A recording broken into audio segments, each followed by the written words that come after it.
আলহামদুলিল্লাহ রবিল আলামিন। প্রশংসা একমাত্র আল্লাহ তাআলার জন্য, যিনি আমাদেরকে মেহেরবানি করে আল্লাহ তাআলার একটি সবচেয়ে বড় হুকুম ছিল 5 ওয়াক্ত সালাত আদায় করা। মাগরিবের সালাত আদায় করার পর আমরা কতিপয় মুসলমান মসজিদের মধ্যে এমন একটা দ্বীনি পরিবেশে বসতে পেরেছি। আমরা আল্লাহ তাআলার কাছে শুকরিয়া আদায় করি, আলহামদুলিল্লাহ।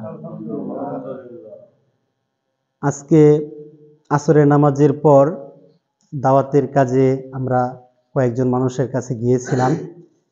এই দাওয়াত সম্পর্কে আমি একটু কথা বলবো, দাওয়াতের গুরুত্ব এবং আমাদের সমাজে যারা দায়িত্বপ্রাপ্ত মানুষ।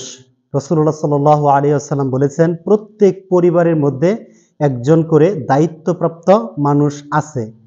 সে দায়িত্বপ্রাপ্ত মানুষ হচ্ছে পিতা।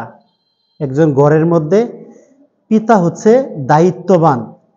প্রত্যেক কর্মকাণ্ড ঘরের মধ্যে যা কিছু হবে, ছোট সন্তান থেকে শুরু করে স্ত্রী, বাবা মা, ভাই বোন, প্রত্যেকের দায়িত্ব পিতার উপর যাবে। আমার সন্তান কি করতেছে, আমার সন্তান কি সৎ কাজ করতেছে নাকি অসৎ কাজ করতেছে, এর দায়িত্ব ভার যদি পাপ করে বা সোয়াব করে সব কিছুর দায়িত্ব যাবে পিতার উপর বর্তাবে। এজন্য আমাদের সন্তানদেরকে আমরা কিভাবে গড়ে তুলব, এই হচ্ছে সর্বপ্রথম যে পয়েন্ট আমাদের কাজ করতে হবে পিতা হিসেবে, যে সন্তান যেন বিপথে চলে না যায়। এ সম্পর্কে মহান আল্লাহ তাআলা আমাদেরকে একটা দায়িত্ব দিয়েছেন, বা মহান আল্লাহ তাআলা কুরআনুল কারীমে 66 নম্বর সূরা তাহরিমের মধ্যে আমাদেরকে বলেছেন যে ইয়া আইয়ুহাল্লাযীনা আমানু, যে হে বিশ্বাসীগণ, হে ঈমানদারগণ, তোমরা যারা ঈমান এনেছ, আমাদেরকে উদ্দেশ্য করে বলতেছে যারা ঈমান এনেছ তাদেরকে কু আনফুসাকুম ওয়া আহলিকুম নার, যে তোমরা নিজেরা জাহান্নাম থেকে বাঁচো এবং তোমাদের পরিবার পরিজনকে, সন্তান সন্ততি যারা আছে তাদেরকে সহ বাঁচতে হবে।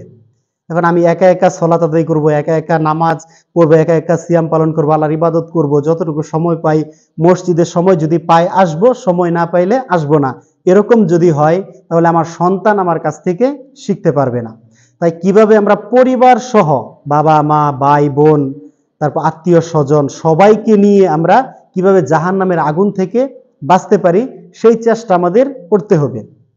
আমরা অনেকেই মসজিদে আসি, আমাদের সন্তানগুলো দেখা যায় অযথা খেলাধুলা করতেছে, অযথা মাঠে খেলতেছে। এক একজন ছেলে মেয়েকে আমি স্কুলে পাঠাইছি, লেখাপড়া করাইতেছি, 500 টাকা 600 টাকা মাস দিয়ে প্রাইভেট পড়াচ্ছি, কত গুরুত্ব সহকারে। আমরা যখন স্কুলে পড়ছি, এক স্যার এমন ছিল, তিনি বলছে যে রমাদান মাসে সিয়াম পালন করতে হবে না, লেখাপড়ার চাপ, রাত্রে পড়তে হবে, শরীর দুর্বল হয়ে যাবে, সিয়াম পালন করতে হবে না। মানে হয় তাহলে আমাদের সন্তানগুলো কি হবে? এই জন্য সকলে মিলে উদ্যোগ নিতে হবে। যেহেতু আমাদের এলাকা, আমাদের প্রথমে নিজেদেরকে সৎ কাজ করতে হবে, তারপর পরিবারদেরকে বুঝাইতে হবে, তারপর সন্তানদেরকে বুঝাইতে হবে, প্রত্যেকেই আল্লাহমুখী হতে হবে। এ সম্পর্কে সর্বপ্রথম ইবাদত করার ক্ষেত্রে আমার আপনার জ্ঞান অর্জন করতে হবে। জ্ঞান অর্জন করা ফরজ। রাসূলুল্লাহ সাল্লাল্লাহু আলাইহি ওয়াসাল্লাম বলছেন, তলাবুল ইলমি ফারিদাতুন আলা কুল্লি মুসলিম, প্রত্যেক মুসলমানের উপর ইলমে দ্বীন শিক্ষা করা হচ্ছে ফরজ। অতটুকু ফরজ জ্ঞান, যতটুকু জ্ঞান আমাকে অর্জন করতেই হবে, না করলেই নয়। তারপর কি? তারপর আমার আপনার কাজ হলো যেই কাজ রাসূলুল্লাহ সাল্লাল্লাহু আলাইহি ওয়াসাল্লাম করে গেছেন, সাহাবায়ে কেরামগণ করে গেছেন, সেটা হচ্ছে দাওয়াতি কাজ। দাওয়াতি কাজ আমাকে আপনাকে করতেই হবে। এ সম্পর্কে রাসূলুল্লাহ সাল্লাল্লাহু আলাইহি ওয়াসাল্লাম বলেছেন যে বাল্লিগু আন্নি ওয়ালাউ আয়া, যে আমার পক্ষ থেকে একটা বাক্য হলেও তোমরা অন্যের মাঝে পৌঁছিয়ে দাও। এখন আমি রাস্তা দিয়ে যাচ্ছি, আমার সামনে একজন মানুষ পড়ছে, সে নামাজ পড়ে না বা মসজিদের সাথে সম্পর্ক নেই, আমি তাকে বলবো, বুঝাবো যে ভাই দেখেন, আল্লাহ তাআলা আমাদেরকে সৃষ্টি করছেন ইবাদত করার জন্য, আমাদেরকে মসজিদমুখী হতে হবে, ইবাদত করতে হবে। সামনে যেই পড়বে তাকেই বুঝাইতে হবে। এটাই হচ্ছে দাওয়াত। দাওয়াত বলতে আমরা সবাই একসাথে যাইতে হবে এরকম না। হয়তো সপ্তাহে একদিন আমরা একসাথে যাব, শুক্রবার দিন, সেটা আসরের সালাতের পর হতে পারে, তখন আমরা গিয়ে তাদেরকে সকলে মিলে দাওয়াত দিব, কিন্তু আমাদের সামনে যেই পড়বে তাদেরকে প্রথমে আমরা দাওয়াত দিব। এটা হচ্ছে নবী রাসূলদের একটা কাজ, সেই কাজ এখন আমাদেরকে করতে হবে। রাসূলুল্লাহ সাল্লাল্লাহু আলাইহি ওয়াসাল্লাম যখন আমভাবে মানুষের সামনে যখন ভাষণ দিয়েছিলেন, বিদায় ভাষণ, তখন বলেছিলেন, আমি কি তোমাদের মাঝে দিনকে পৌঁছে দেইনি? সবাই এক বাক্যে বলেছিল, হ্যাঁ দিয়েছেন। সবাই সাক্ষী দিবে, আর সেই সাক্ষী হিসেবে আমরাও তো সেই বার্তা পাইছি।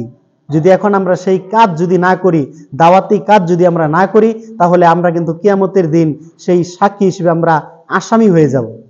আমরা নিজেরা তখন আর জবাব দিতে পারবো না যে আমরা কি কাজ করেছি। আমরা নিজে মসজিদে আসলাম, সালাত আদায় করলাম, আমার স্ত্রী সালাত আদায় করতেছে না, আমি সালাত আদায় করতেছি, আমার সন্তান সালাত আদায় করতেছে না, ফজরের সময় ঘুমিয়ে আছে। আমি মসজিদে আসতেছি, আমার সন্তান ঘুমিয়ে আছে, তাকে ডাক দিতেছি না।